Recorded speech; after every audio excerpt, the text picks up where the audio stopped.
Good morning. We finished chapter 1 of Lord of the Flies in our previous class, and we'll start chapter 2, and we will try to finish 3 or 4 chapters in today's class.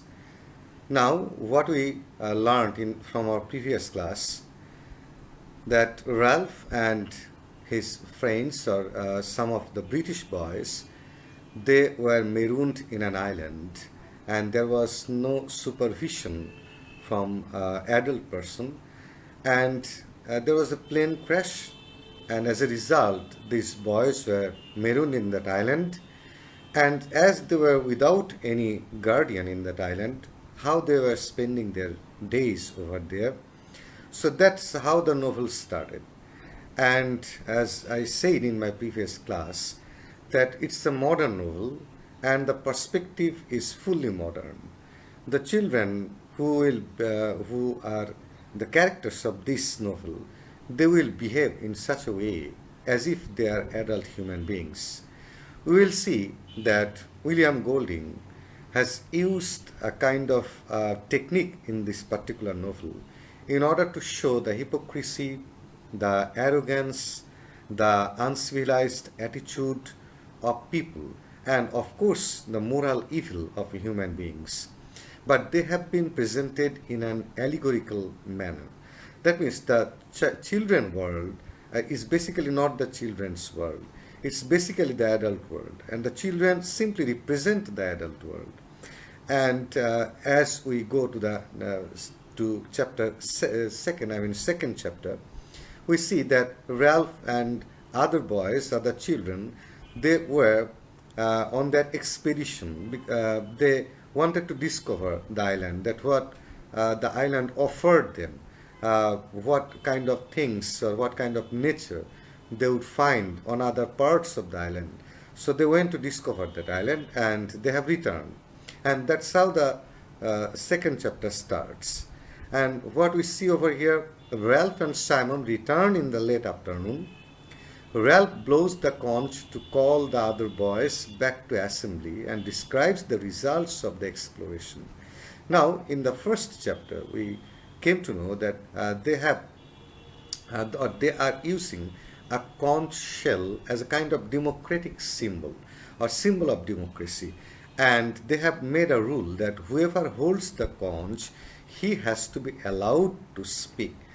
Remember that the children are aged between 6 to 12, and the children who are around 6 years old, they are known as littluns in this novel, and the children who are around 12 years old, they are known as big guns.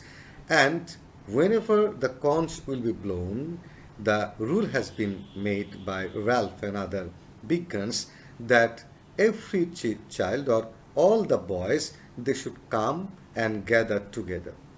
And over here we see that Ralph blows the conch, and he calls the other boys, and he calls them to the assembly, and in that assembly he wants to tell the results of the exploration. They went to explore the other parts of the island, and what have they got? They want to explore the island because they need to survive. If the island offers them food, then it's fine. Otherwise, they will be really in troubles. Now, Jack interrupts almost immediately to declare the importance of an army for hunting pigs. Now, as Ralph calls the assembly, immediately we see Jack is protesting him, and Jack is rather interested in hunting pigs. So that only one person will speak at a time in the assembly, Ralph makes the conch rule. Only the boy holding the conch can speak, and only Ralph can interrupt the one who holds the conch. Thus a process for order and civil discourse is established. Now what Ralph is doing, Ralph is a British boy, and he wants to introduce a democratic system in the island. If democracy is destroyed, and if there is not a leader to whom the others will obey, then the children will be in troubles. And he makes a rule that whoever holds the conch, he has to be allowed to speak, and only Ralph can stop that boy. So Ralph has been elected as the leader. of the children, and Ralph wants to enjoy the power of stopping any boy who ever speaks, even holding the conch. Thus, a process for order and civil discourse is established, and that's how Ralph wants to start or wants to introduce a kind of civil discourse, a kind of democratic process in the island.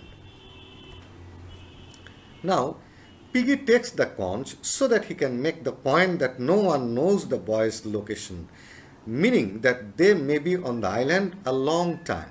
Now, Piggy, in the first chapter, we came to know that he is a very intelligent boy and he wears glasses, very thick glasses.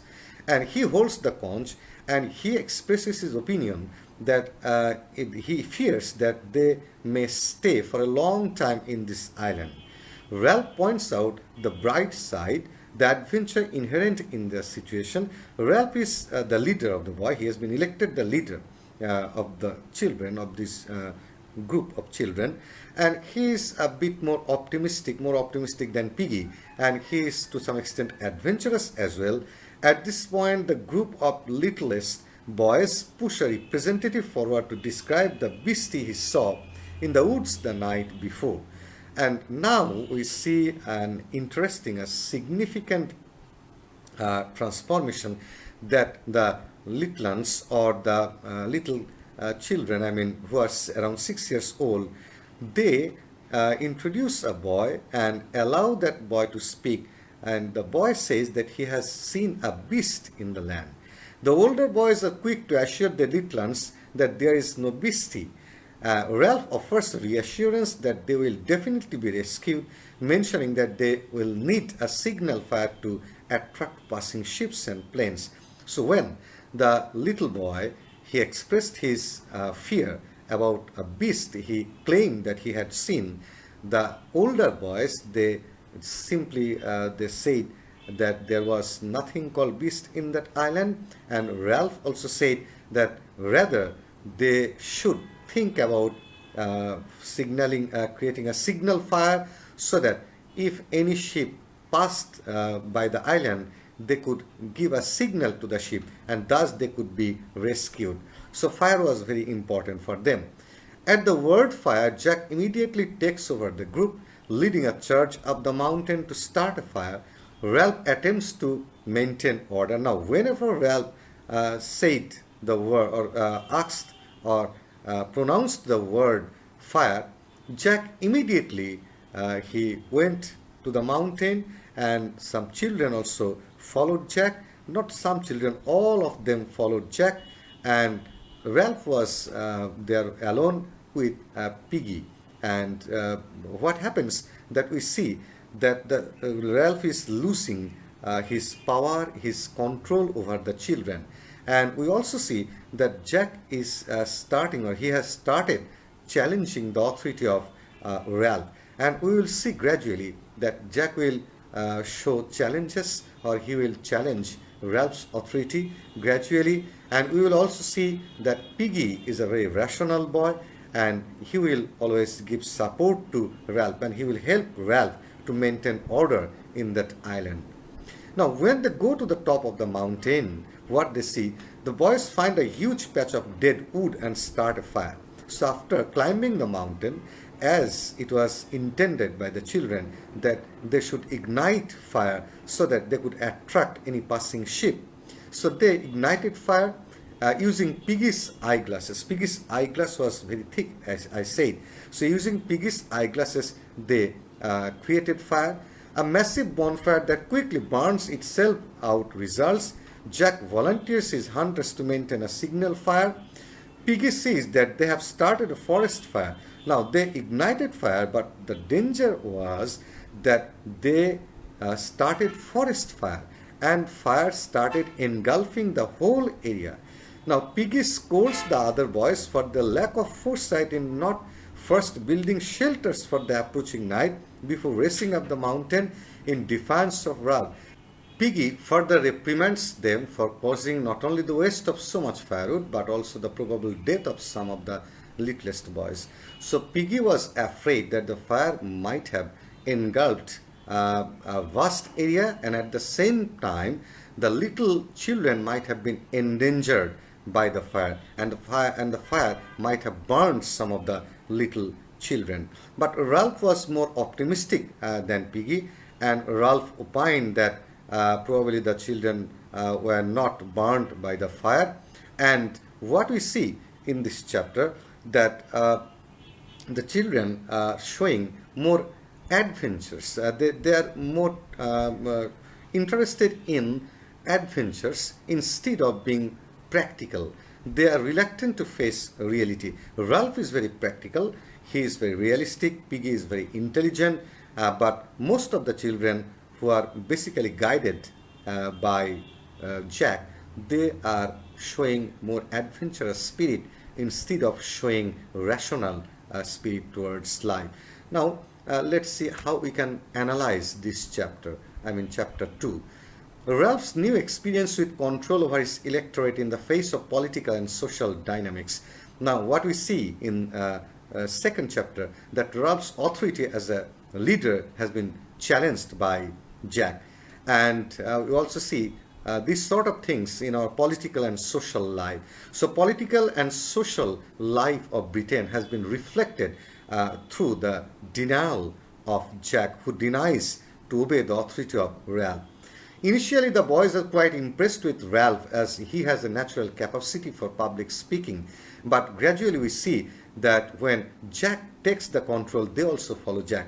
Now, what is important, that the children, they do not have any permanent, or they do not have any strong support for any leader. Sometimes we see that the children, they support Ralph, but after few moments, after few time, we see that they are also support Jack. So their support towards Ralph and their support towards Jack, it waver from time to time.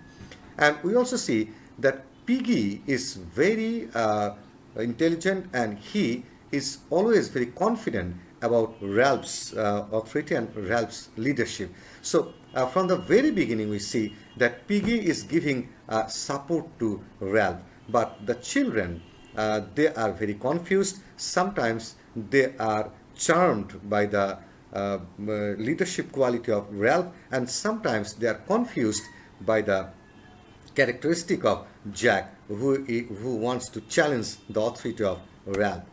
Now, Piggy's loyalty to Ralph stems from Piggy's logical mentality. So, the question arises that why only Piggy supports Ralph? What about other children? Piggy is rational, and this rationality is missing in other children, and of course in Jack, who is antagonist to some extent, you can say, in this novel. Now let's go to chapter 3, and what we have seen in chapter 2, we see that Ralph's authority has been challenged by Jack, and we also see the unstable and inconstant attitude of the children, whose support towards Ralph and Jack waver from time to time. Now in chapter 3, what we see, that Hearts on the Beach, that's the title of this chapter, and let's see what's the summary of this chapter. Jack, alone on a pig hunt, has clearly learned some tracking techniques. Now Jack was given the responsibility of hunting, and he has gradually learned some techniques of tracking pigs. Frustrated that his day's hunt has ended yet again without a kill, he returns from the jungle to the area where Ralph and Simon worked on building shelters. And today again, Jack has failed to kill any pig. That means he has failed in his hunting adventure. And when he returns, he observes that Ralph and Simon, they are trying to build shelters. Ralph expresses his frustration. Although all the boys have agreed to help build shelters, only Simon actually puts in the time and effort alongside Ralph. All the other boys are off playing, bathing, or hunting with Jack, even though Jack and his hunters have failed so far to produce meat. So what we see over here, that only Ralph and Simon is a very important character in this novel. We will see his importance, and we will see the significance of Simon's character later.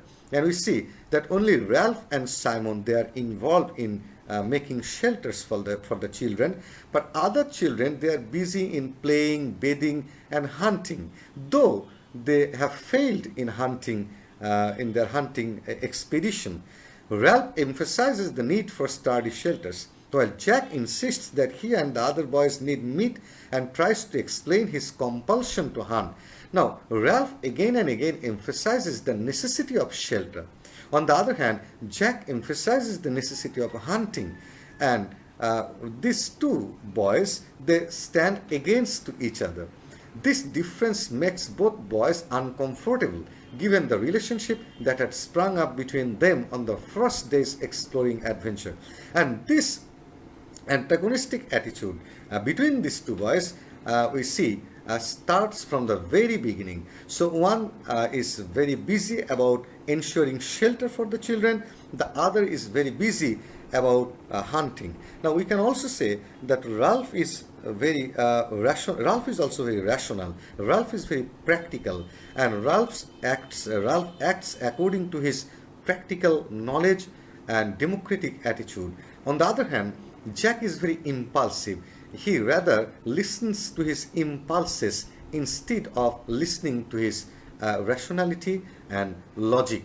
Now, also in this chapter, we see a new side of Simon. As I said, that Simon is a very significant character. He has a secret place in the jungle, a sort of hut informed by vines, for hut formed by vines, boulders, and trees. And what we see that Simon is a kind of mystic boy, and he has a secret kind of place in the jungle, and that place is formed by grape plants and trees and boulders, and he visits that place very frequently. So he wants to stay alone for some time. After helping Ralph with the shelters all day, he sneaks up to his shelter, pausing first to help the little ones gather some choice fruit and making sure that he has not been followed. And what Simon does after helping Ralph to create shelter for the children, he goes to his secret place and he helps other little children to have some fruits as well. And after helping the children, he again goes to the hidden place, or goes to his secret place, and he makes it sure that he is not followed by any person or any boy. So we see a peculiar characteristic in Simon, who prefers to stay alone for some time, and we also see a kind of mysticism in his character. And now we will start analysis of chapter 3. In the first two chapters, Golding established regulated speech as a hallmark of civilization, as the boys set up the platform as a site for assemblies ordered by the conch. In chapter 1 and chapter 2, what we observed, that verbal speeches or rational speeches were given importance, and conch was also used as a symbol of democracy. Ralph uses the conch to mimic the practice of hands up, which they maintained when they were school children in England, which all the boys know from school, the very place where literacy and verbal communication is systematically developed. And what we see in chapter 3, Golding further develops this theme. Now, the attitude or the practice the children maintained in their schools when they were in Britain, in England. Now, Ralph wants to introduce that kind of system in this island, like hands up. And whereas verbal language is the sole property of civilization, silence is the property of nature. Now, the problem is that in the civilized world, verbal language works, but in the natural world, where they are completely detached from the civilized society, will that verbal language work, or they will be controlled by nature? That's the question. As Jack hunts in the uncommunicative forest, now Ralph wants to introduce that verbal language he learned in England. On the other hand, Jack is completely dominated by the uncommunicative language of the forest, and Jack also observes and thinks that silence of the forest was more oppressive than the heat.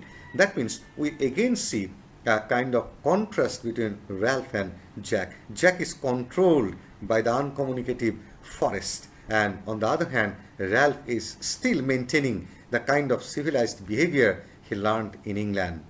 Ironically, when in this chapter Jack encounters Ralph at the shelters, Ralph comments on the uselessness of talk, railing about the abundant resolutions to work everyone voices at the assemblies. Meetings, don't we love meetings? So what does it indicate? Ralph says bitterly, confused by the assembly's lack of efficacy. So Ralph becomes to some extent frustrated because of Jack's attitude, and he wants to ensure, he wants to make Jack convinced that we are British children and we have to be very systematic. But what Ralph lacks is the authority his teachers enjoyed in England, because his teachers, except teaching the students, they were also the authority who could sometimes, if not give punishment to the children, at least the teachers could force the children to do certain things. They could enforce rules to the children. Now the problem, and the children definitely obeyed the rules. Now the problem Ralph faces over here, that he is introducing the rules, but sometimes the children are violating the rules. So that's the problem Ralph is facing over here, and Jack is standing against Ralph. Jack could serve as an enforcer of rightful authority and necessary discipline, but he does not share Ralph's civilized vision. So Jack is not supporting Ralph's civilized vision. On the other hand, he is losing the traces of civilization and turning into his animal self. So what is Jack doing? Jack is losing his civilized state of mind, and he is surrendering to his animal self. So naturally we see the conflict between Ralph and Jack. Ralph stands for civilized British children. On the other hand, Jack stands for uncivilized people, and Ralph stands for positive self of human beings, and Jack stands for the animal self. So this conflict continues even in the coming chapters. And Jack, we see, Jack is controlled by his impulses. Ralph is controlled by his civilized behavior, his rationality, and as he is always supported by Piggy, so we can say that Ralph's democratic attitude is enhanced by Piggy's rationality as well. On the other hand, Jack, he is completely guided by his impulses. And let's go to chapter 4. What we see in chapter 4, the title of chapter 4 is Painted Faces and Long Hair. Now in this chapter we see that a general description of the islands changes throughout the day and the boys' responses to each day's cyclical progression. So we see the boys have spent some days in this island. So we see the experience of the children they are having in this island. The focus narrows to the Litlans subculture and three of the Litlans interacting as they play with one of their sand castles. Then Roger and Morris emerge from the jungle and deliberately destroy some of the sand castles on their way to the beach. So Litlans are creating some sand castles. It's a kind of game for them. They are making castles with sand.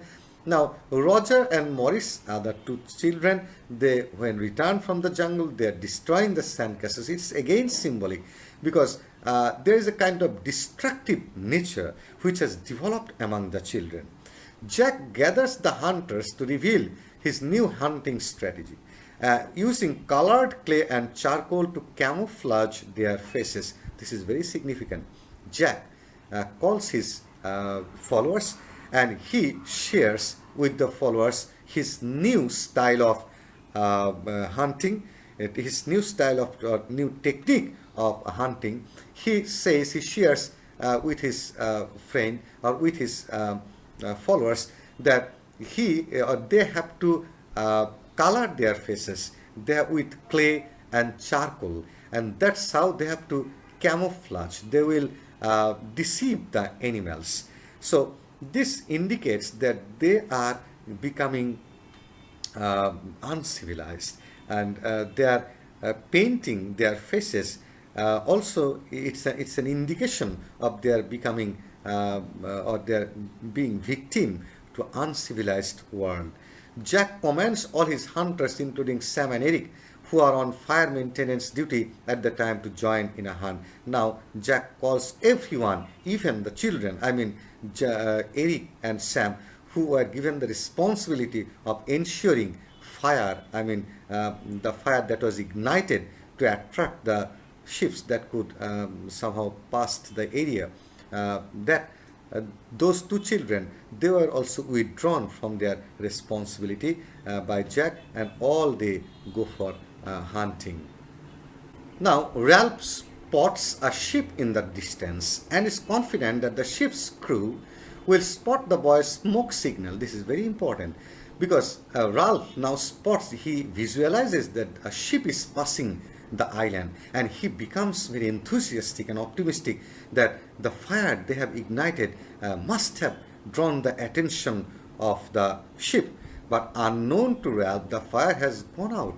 But as we know, that Jack has even withdrawn Eric and Sam from the responsibility of ensuring the fire.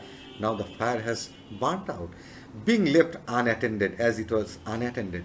When Simon points out that there is no smoke, Ralph and Piggy hurry up the mountainside. By the time all three have reached the dormant fireside, the ship is gone. Now Ralph, Piggy and Simon, they go to the mountainside to see whether the fire was still there or not. And after reaching the spot, they see that the fire was already burnt out, and now they become frustrated.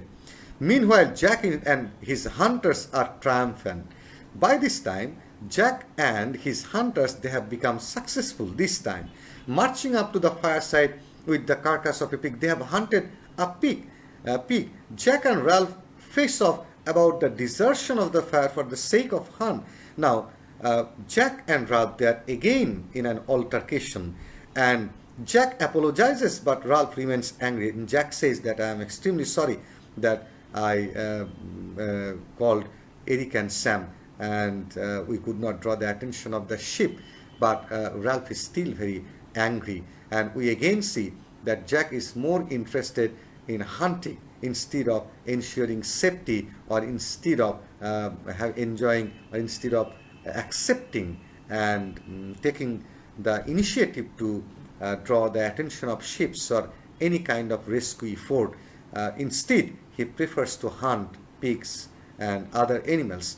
Tensions is somewhat as the boys eat roast pig, so we also see a kind of tension that exists or that prevails between Ralph and Jack. Now the tension minimizes because they, for the first time in the island, we see that they have good meal.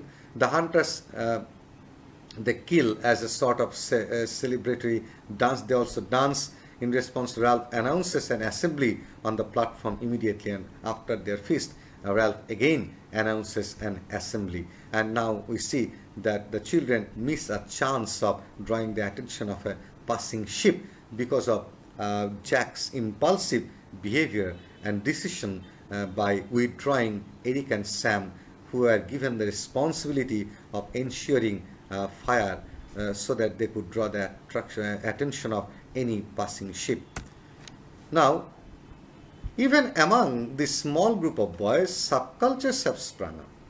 We see kind of subcultures, the kind of subcultures we see in every country. The little ones spend their days among themselves following their own priorities. What we see that the little children, they have started following their own style. The boys focus on the most entertaining possibilities of the land, and the detriment of such hunting. They go for hunting, playing, and eating. They are free to set on their own priorities. Now, the children, they want to satisfy their own desires. So they gradually become unaware of their rescue. And only Ralph and Piggy, they are serious about the matter. But most of the children, they have forgotten that they need to be rescued, and they are guided by their impulses. They are not guided by their rationality. They are not guided by their practical thoughts. Instead, they are guided by their impulse. And Ralph expends much energy on the needs of others as well as on the physical rigors of building huts. Now, Ralph is still very busy. What we see that he wants to ensure safety of the children, and we also see that English society, he is neither as a savage as Jack nor as cerebral as Piggy. He provides an example of how the leader in a community must strive to utilize the intellectual resources available in solving communal problems. Now, there is a kind of leadership in Ralph. Ralph is not like Jack, as Jack is always he is guided by impulses, I have said many times. On the other hand, he is not, and Jack is also to some extent, he is savage and he is not civilized. On the other hand, Piggy is very intelligent. So Ralph is a character who is neither like Piggy nor like Jack. He is rather a leader. So what we see in Ralph's characteristics or Ralph's character is the quality of leadership. Now we are going to chapter 5, Beast from Water, the title of chapter 5. Ralph calls the assembly and reminds after the feast. Ralph calls assembly and reminds everyone of their agreement to maintain fresh water supplies. Now, as a leader is expected to do, similarly we see Ralph, he warns or he reminds everyone that they have to maintain fresh water supply, observe sanitation measures, build shelters, and keep the signal fire going. So these are the most important things he again asks the children to ensure: water supply, sanitation measures, building shelters, and igniting the fire so that they can draw the attention of passing ship. He then addresses the growing fear that he knows is beginning to overwhelm many of the boys by opening up the floor for discussion. Meanwhile, darkness is falling. Now he again opens the floor for discussion regarding a danger, regarding a kind of threat the children are complaining these days. What is the threat? A beast, the children complain. Jack takes the cons to point out that if a beast were on the island, he would have seen it during his hunting trips. Jack says that there is no beast on the island because when he was hunting, he didn't see any beast. Piggy adds that the field of psychology can be used as a tool to explain logically the experience of fear, thereby invalidating it. Now, Piggy says that we have to use our practical knowledge, our realistic bent of knowledge, and we British children, we should not believe in ghosts, and there cannot be anything called beast in this island. So look at the difference between Jack and Piggy. Jack thinks that beast is something which has a physical stature, physical appearance. On the other hand, Piggy is pointing to the psychological entity or psychological existence of beast, but both of them, they deny any possibility of the existence of beast in this forest or in this island. When a little one comes forward to describe a large creature he saw in the jungle the night before, but we see a little boy comes forward and says that he saw a beast in the jungle, Simon reveals that it was only he going to his special place. Now Simon assures that child that he didn't see any beast. Basically it was Simon himself, and the child mistakenly took Simon as a beast. And Simon, as we know, I told you earlier that Simon has a secret place. So that child must have made a mistake by thinking that Simon was the beast. Percival suggests that a beast could arise from the sea and then falls asleep on the platform from the effort of his revelation. And there is another child, Percival, and he says that the beast could come from the ocean. Now we see the concept of beast among the children. We see that Jack denies the possibility of any existence of beast because he didn't see the beast when he was on hunting. We also see that Piggy also invalidates the presence of any beast because a rational mind cannot accept the existence of any beast. but a little boy, he said that he had seen beast, and again Simon assures him that he didn't see any beast because it was Simon himself, and probably the child had mistakenly taken Simon for the beast. So finally we see that Percival, another child, he warns and he fears that the beast might come from the ocean. Now, chapter 5 continues. Simon attempts to explain that the boys themselves are something inherent in human nature. Could be the beast they fear. This is very important, what Simon says. Now, we will discuss Simon's fear, and let's complete this summary of this chapter first. His unsuccessful explanation. So, we must remember one thing. We must keep in our mind that Simon indicates the inherent nature in human beings might be the beast. His unsuccessful explanation leads to talk of ghosts. So Ralph holds a vote to see who fears ghosts. Now, Ralph arranges a kind of vote to see who fears ghosts. And what we see in that vote, this vote sparks an outburst from the rational Piggy with a corresponding reaction from Jack. And Piggy protests that there should not be any vote regarding the existence of ghosts. Now, in open mutiny, Jack aggressively disputes Ralph's authority. Now we see that again conflict erupts between Ralph and Jack protests Ralph's authority, and the boys they go to the beach in a sort of tribal dance who are guided by Jack. So Jack takes all the boys to the sea beach, and all they start a kind of tribal dancing, and Piggy, Simon and Ralph, they are discarded by the boys, and suddenly the three boys are startled by an unearthly wail as Percival wakes up to find himself alone in the dark. Now what we see in chapter 5, and what about the analysis of chapter 5, what is very important, that Ralph himself is confused whether there is the existence of ghost or not. That means whether ghost exists or not. Now we see that Ralph is the leader, but he is not also that much rational like Piggy, because Piggy is a rational boy. He is an intelligent boy. He doesn't believe in ghosts. On the other hand, Jack and his followers, they are always ready to go against Ralph. Now, Simon, as I said earlier, is a mystic kind of boy, and he gave a hint. And what is that hint? He said that beast can be a kind of psychological entity.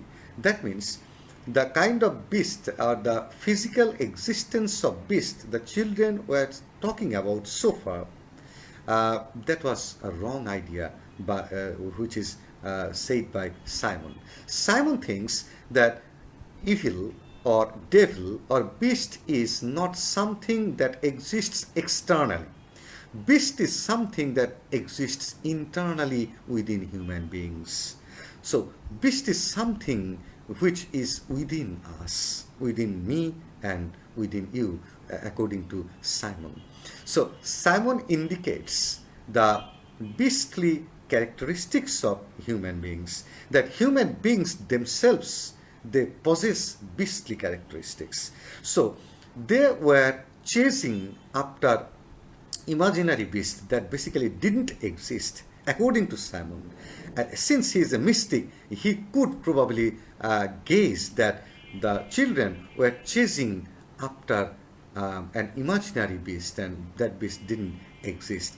And he was rather trying to draw the attention of Ralph and other children that be careful of the beast that you people or you children, you preserve within yourselves, and be careful of that beast. And there is no beast externally, there is no existence of a beast physically, but the beast is a moral idea. It's a moral entity. It's a psychological entity.